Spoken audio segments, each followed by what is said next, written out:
কেমন আছেন? আমিও ভালো আছি। শিক্ষার্থীবৃন্দ, গত ক্লাসে তো আমরা প্রেজেন্টেশনের মাধ্যমে কিভাবে তথ্য আদান প্রদান করা যায় সেই বিষয়টা সম্পর্কে আমরা জেনেছি। ঠিক একটা তোমার পাওয়ার পয়েন্টের কাজ পরে কিভাবে সেভ করা যায় অন্তত সেইটুকু কাজ আমরা শিখতে পারছি। ঠিক না? আচ্ছা, আজকে তাহলে আমরা শিখব কিভাবে নতুন স্লাইড যোগ করা যায়। পাওয়ার পয়েন্টের মাধ্যমে কিভাবে একটা নতুন স্লাইড কি যোগ করা যায়। তাহলে এসো আমরা একটু আগের কাজটার মধ্যে এখন আমরা কিভাবে পাওয়ার পয়েন্ট স্লাইড যোগ করা যায় সেই কাজটা একটু আমরা দেখব। দেখো, আগের কাজটা আমরা করছিলাম এই যে বাংলাদেশ নামে আমরা কি সেভ করে রাখছি। তাহলে আমরা সেই ফাইলটা এখন ওপেন করব। ঠিক নেই? তাহলে ওপেন করতে গেলে আমরা সেই ফাইলের উপরে কি ডাবল ক্লিক করব। ঠিক নেই? ডাবল ক্লিক করার পরে যে সেই ফাইলটা ওপেন হয়ে গেছে। এখন আমরা কিভাবে নতুন একটি স্লাইড আনবো। এই যে প্রত্যেকটা স্লাইড আনতে গেলে আমি চাপবো কন্ট্রোল এন্টার চাপলে আমার একটা নতুন স্লাইড আসবে। অথবা আমি যদি কন্ট্রোল এন না চাপি তাহলে এখানে দেখো এই যে হোম থেকে এই যে নিউ স্লাইড আছে নি, এখানে যদি তুমি ক্লিক করে দাও হবে, অথবা কন্ট্রোল এন চাপলেও হবে। তাহলে আমরা যে কোনো ভাবে আমরা করব এই যে নিউ স্লাইড থেকে এই যে এখানে লেখা আছে কি ব্ল্যাঙ্ক স্লাইড। ঠিক নেই? আমরা এখানে ব্ল্যাঙ্ক স্লাইডে এসে ক্লিক করতে এই যে আমার জন্য নতুন একটা স্লাইড কি চলে আসছে। ঠিক নেই? তোমরা দেখতে পাচ্ছ কি না? আচ্ছা, নতুন স্লাইড এখানে আসছে। এখানে যদি তুমি কিছু দেখাদেখির কাজ করতে চাও তাহলে এই যে এখান থেকে এই যে শেপ, বিভিন্ন শেপ আছে না, একটা শেপ তুমি আনবা। এই যে শেপটা এনে এভাবে তুমি ক্লিক করবা, এই যে শেপটা হয়ে গেছে। ঠিক? এই শেপটা তুমি ইচ্ছা করলে তুমি বড় ছোট করতে পারো। এই যে এই কোণার মধ্যে যে ডট তুমি দেখতে পাচ্ছ, এটাকে এই যে এই কোণার মধ্যে তুমি যদি ছোট করো তাহলে এটা সমহারে ছোট হবে। ঠিক কি? এটাকে ধরে যদি বড় করো সমহারে হবে। আর যদি তুমি এই যে নিচের থেকে এটাকে ছোট বড় করো তাহলে সমহারে হবে, এক পাশে হবে। ঠিক কি কথা? তাই তোমার যখন যেভাবে দরকার তাহলে তুমি সেইভাবে এই কাজটুকু করতে পারবে। আচ্ছা, এখন এটার মধ্যে তুমি যদি চাও কিছু রাখতে তাহলে আমরা ফন্টে গিয়ে এখানে ফন্ট কি চেঞ্জ করব। ঠিক নেই? ফন্ট সাইজ দেব কি 17 এমজি। ঠিক নেই? 17 এমজি বুঝতে হবে একটু আমাদের।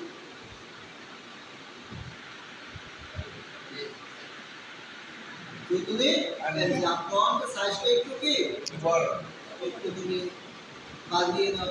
বাড়িয়ে দিয়ে এবার তুমি যে কোনো লেখা তুমি লিখতে পারো। আমাদের যে পাঠ্য বইতে আছে 21 থেকে 71 লেখা আছে। ঠিক না? তাহলে আমরা এখানে লিখব 21 থেকে 71।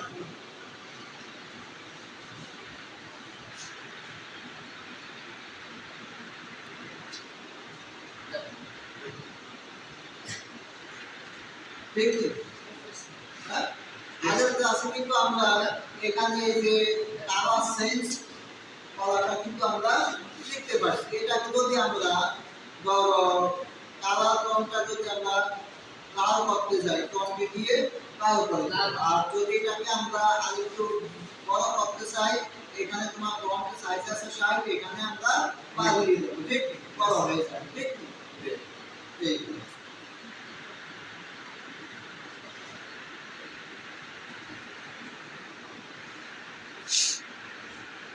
আচ্ছা, এবার এইভাবে আমরা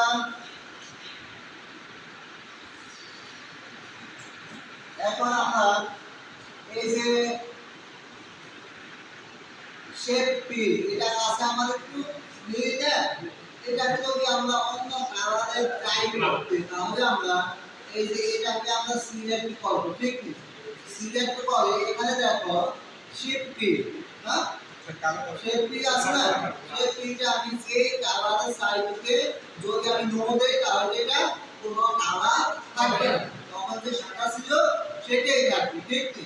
আর যদি আমি এখান থেকে যে কোনো কালার যদি আমি করতে চাই, অন্য যে কোনো কালার, সেই কালার করতে চাই, সেই কালার আমি কি এখান থেকে করতে পারবো, ঠিক না? তোমার কাছে যখন যেটা ভালো লাগবে ওটাই সেটা দিই, তাই তো? আর এবার আমরা ব্যাকগ্রাউন্ড, ধরো ব্যাকগ্রাউন্ডটা যদি আমরা চেঞ্জ করতে চাই, কেন? যেমন এই যে প্রথম স্লাইডে বাংলাদেশ যে জায়গাটা, এটা ব্যাকগ্রাউন্ড হচ্ছে আমার সাদা, ঠিক আছে? এটাকে যদি আমি ব্যাকগ্রাউন্ডটা চেঞ্জ করতে চাই, ডিজাইন, হ্যাঁ, ডিজাইন, ব্যাকগ্রাউন্ড স্টাইল, দেখো আছে একটা,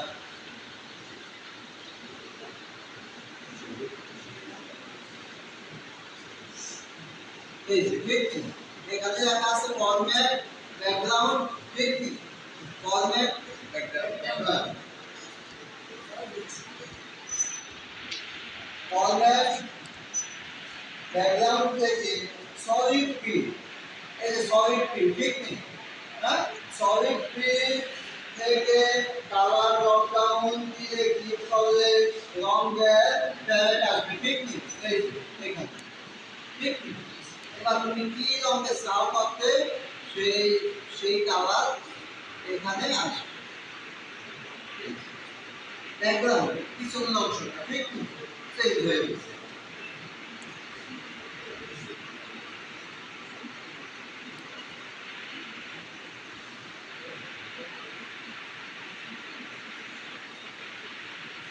এবার দেখো আমরা কিভাবে একটি পিকচার, একটি একটি তোমার নতুন ব্ল্যাঙ্ক পেজ এনে কিভাবে একটি ছবি এখানে আনতে পারি, আমরা সেই জিনিসটা একটু দেখবো, ঠিক আছে?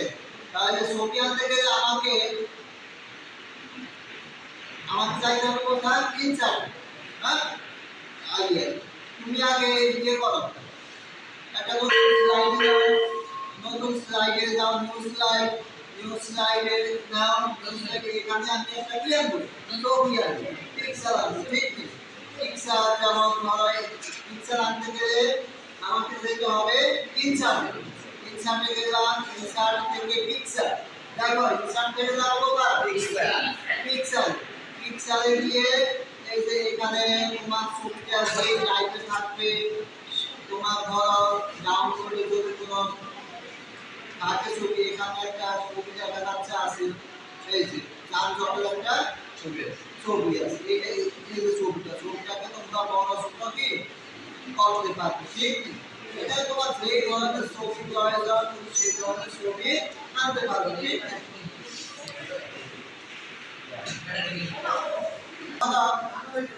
এই ধরনের স্লাইডে আমরা অ্যানিমেশন দিই, হ্যাঁ, অ্যানিমেশনটা আমরা কিভাবে যাবো, দেখো প্রথম স্লাইডে গেলাম আমি, এই যে অ্যানিমেশন লেখা আছে না, অ্যানিমেশনে গেলাম, এবার তুমি কি ধরনের অ্যানিমেশন তুমি দিতে চাও, ঠিক কি?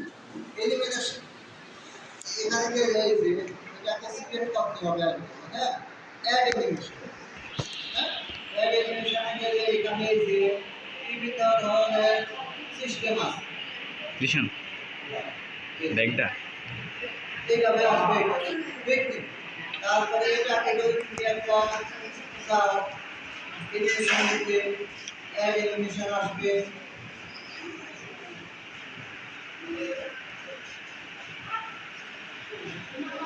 এমন, হ্যাঁ, তারপরে ছবিটাকে যদি তুমি চাও কি অ্যানিমেশন একটু এটা ধরো এই যে আইডি টুকটুকে আসবে, এইভাবে তুমি কি অ্যানিমেশনের কাজটা কি করতে পারো। এবং তোমার কাজটা কেমন হয়েছে, তুমি যদি প্রেজেন্টেশন করতে যাবে কেমন হয়েছে তা দেখার জন্য এই যে দেখো এখানে আছে স্লাইড শো, ঠিক স্লাইড শোতে গিয়ে তোমার এটা কি লাইভলি শোটা হয়েছে কেমন তুমি দেখতে পারো, অথবা এখান থেকে এই যে কাপের মতো আছে না, এটাকে তুমি যদি ক্লিক করো এই যে তোমার প্রত্যেকটা টেলিভিশন তোমার আসবে, দেখলি তবে আসবে না। আমি তো নিচের থেকে তো আমি দিচ্ছি এই জন্য শুনতে যাইবা ঠিক আছে। এই যে লাইভ ইস্যু